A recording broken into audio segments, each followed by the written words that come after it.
بسم الله الرحمن الرحیم.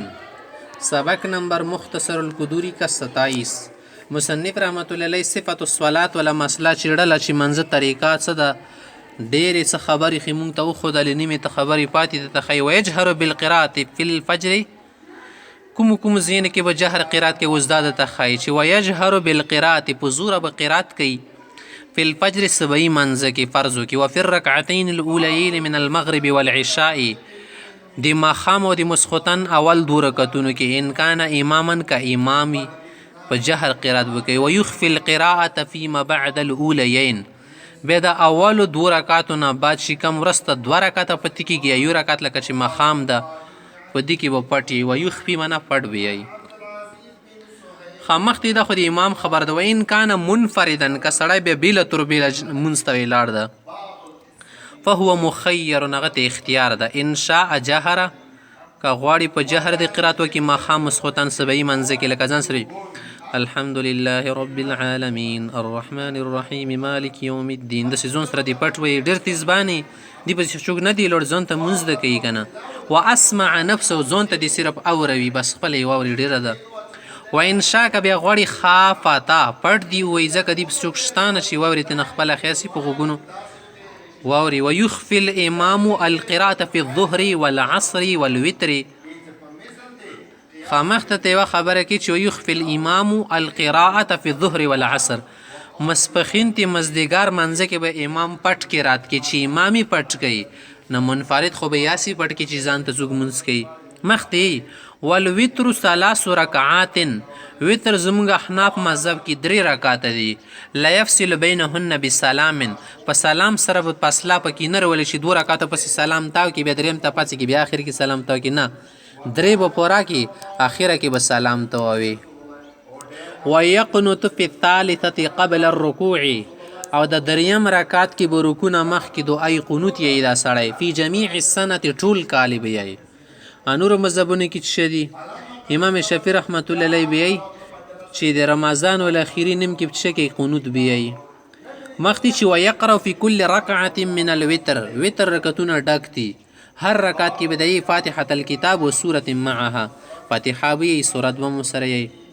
فاذا اراد ان يقنط کله چې سړی غواړي چې دوی قنوت وي دریم رکعت کې کنه کبره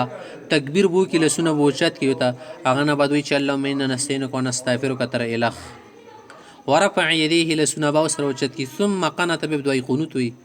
به چې صرف دا وتر منځ کې زموږ احناف په مذهب کې قنوت رغلی دا ولا يقنط في صلاه غيرها بل منځ کې به قنوتان نه قنوت نشته بس امام شافعي مذهب کې سبعي منځ کې یغو مختی چې وليس في شيء من الصلاه قراءه سوره بعينها وليس في شيء من الصلاه کوم المنځ د پاره هم نه د مکرره چې قراءة سورة سړی به یو قرات ورکوي بعینها مغه مکرر صورت ما معلوم صورت داسې به نه کوي چې بس چې شوا کې رسوت کل الکافرون ورکوي سبعي منځ کې کل لخد نور چشنی څه مقصد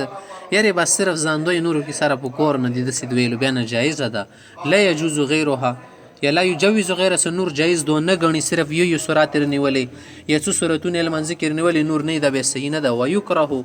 اندشه ته مکروه ده ایتخذ قراءه سوره بعینها شی و سورات ولا قرات دو مکرر کې لصلات یو المنځ ده پر یاري مخوم کې به دا سورتونه ای مسبخین المنځ کې به دا نور کې سره یای نه به دو مکروه ده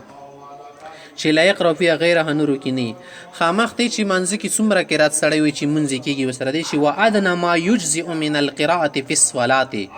ادنا کما درجه چې تا د پر کافی شي یجزئ من یکفي کافی شي ډیر شي جایز شي د قرات ولا په منځ کې څومره ما يتناوله اسم القرآن چې ته قرآن نه ویل شي لکه یو آیت پکې یلی شي عند ابي حنیفه رحمه الله د امام صاحب مذهب دی وقال ابو يوسف محمد رحمهم الله صاحبان وای چې لا يجوز اقل من 3 آیات قصوار کا وړه ایتونه قصوار منه وړه ایتونه قصير بیا به 3 آیتونه او آیت طویله کبه یو آیت هغه به اوګدوي غټ آیت به خامخته تی چې ولا يقرأ المؤتم مقتدی و قرات نه کې خلف الامام چې امام پس منځ ته ودرېږي نه جوات منځ کې نه پټ منځ کې خامخته ته وا خبره کوي چې یو سړی ده بل پس منځ ته ودرېږي چې دی پس جامع منځ کومه ده بدوانیتونه کې منځ نیت وکړي چې زه د منځ کومه او د امام تبیدرۍ نیت وکړي چې د امام پسې زه لمونځ کومه. ومن اراد الدخول که سړی داخلېدل غواړي منځه ته فی صلات غیره د بل چا پسې ودرېدلې یحتاج الی نیتین دي دوه نیتونو ضرورت ته. نیت الصلات به د منځه نیت وکړي و نیت المتابعة بل به د اقتدا او د متابعت نیت وکړي.